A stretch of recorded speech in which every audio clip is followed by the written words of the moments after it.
We're going to make a chicken stock today, and that's going to involve a carcass, your giblets, and a few other tasty things. I have to go to the bathroom now, but I'm Joe Powell, and we're cooking drunk.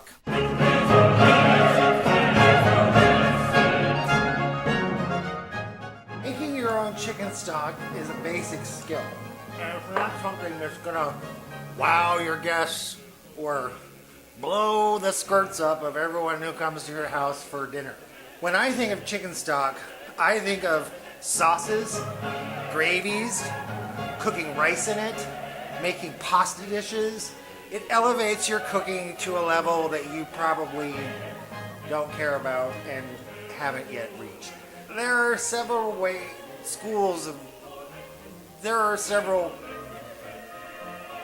different ways to make chicken stock. You want to start with a big stock pot. This is a 14-quart stock pot that I got from IKEA about 100 years ago. And you want to have your chicken carcass. Now you remember last time we made a chicken and you're so busy that you don't have time to make chicken stock. Well, when you roast your chicken, you get the bean off of it and then you freeze it. You put it in a fucking Ziploc bag with the onions that we roasted it on and the giblets and all the stuffings. There's lemon in there and some rosemary. That's all inside the chicken, and I could dig that out, but it all adds flavor to your stock. We're gonna add a smashed clove of garlic and some carrots that we'll break up, and some celery that we're gonna cut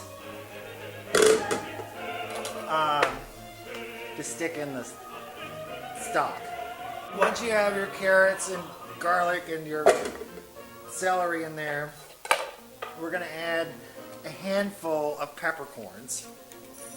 Just whole peppercorns. Throw it in there.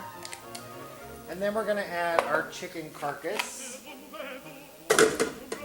And we're gonna add our giblets and the onions, and there's a piece of something, I think it was a lemon. And we're gonna throw that. And that's it.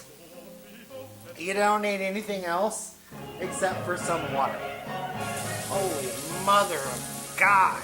Once you have everything in your pot, chicken, the onions, the celery, the peppercorns, keep in mind that it's gonna be flavored with whatever you cooked it with. There's a lot of school of thoughts about chicken stock.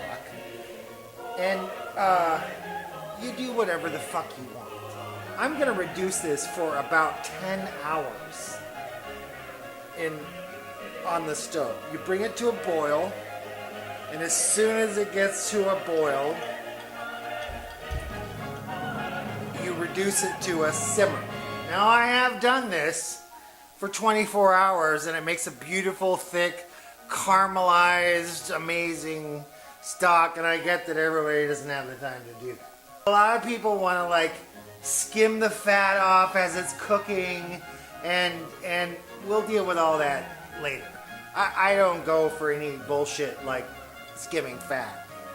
If I'm gonna skim something, it's gonna be off my taxes. That's been put on the burner, and we're gonna bring it to a boil.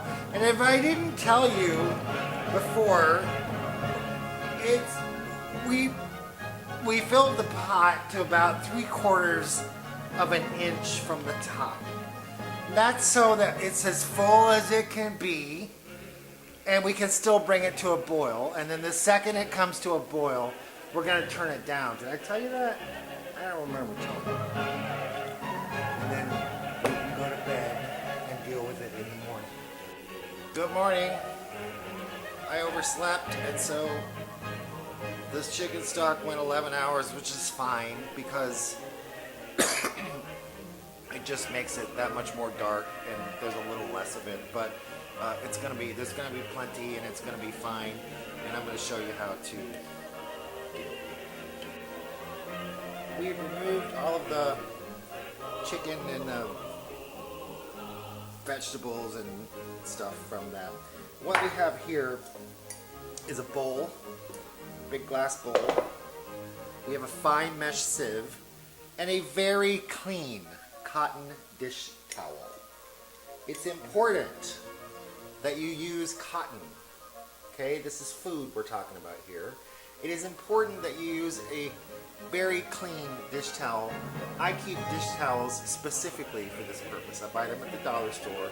They're 100% cotton, and I use them 10 or 12 times and then throw them away in fridge. It works really well, and this strains out 90% of all of the fat. Make sure your towel is not caught on the inside between the strainer and the bowl.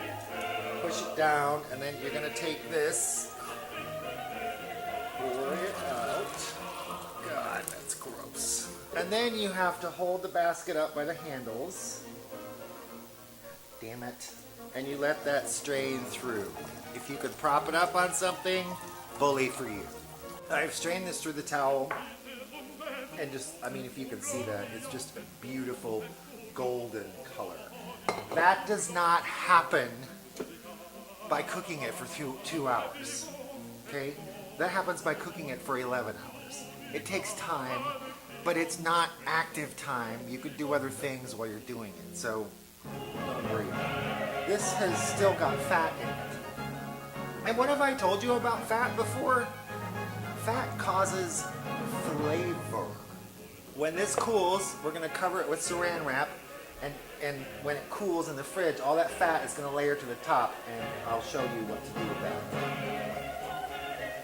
that. We have left the chicken stock in the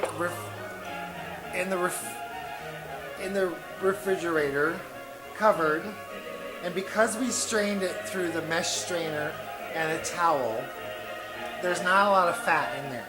I did go through and I skimmed out some of the fat. My friend Kathy showed up. We've been friends for 42 years, and she thinks that she can just come in here whenever she goddamn feels like it. We're gonna take a 1 cup measure, and we're gonna scoop our stock. And I did skim some of the fat off again. 1 cup measure, and we're gonna freeze this. 1 cup at a time, maybe a cup and a half. That's enough for a really good sauce or a really good gravy, and we'll put that in the, god damn it. Now you can use your stock to make sauces and gravies. It's got a little bit of fat in it, not a lot, but a little bit of fat in it, and it makes it worthwhile, and you can make amazing shit from this. And I'm Joe Powell, and we're cooking drunk, I think.